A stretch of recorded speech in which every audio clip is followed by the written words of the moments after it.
Hey guys, in this video I'm going to show you how to create a guild on Discord. If you find this video helpful, please consider to like this video and subscribe to my channel. In saying that, let's just jump straight into the video. So as I'm making this video, guilds was an experimental feature available to a limited number of users. At this time of recording, 18th of June 2025, they've currently closed out of the guild's experiment and this feature is no longer available. It doesn't mean it might not appear in the future, but right now it's no longer available.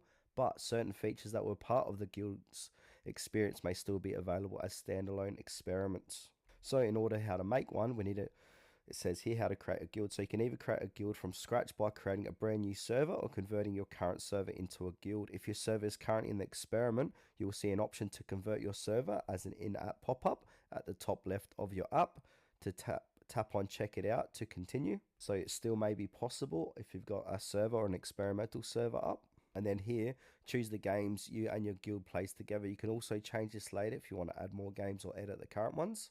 And if I scroll all the way down the bottom of this web page here, it says how to join a guild. So as it states, this feature is currently on experiment, only available to a select number of users. Guilds are no longer searchable in the Discover tab, unfortunately. But there are two ways to join a guild: invite links and guild tags. So if you've got an invite link, so join just like a server, an invite link can be created for a guild to invite other users to join. And here as well, if you see the option join waitlist for guilds instead of apply to join, this means that you do not have access to the experiment. You can only join the waitlist once, and joining does not guarantee access to the experiment as well.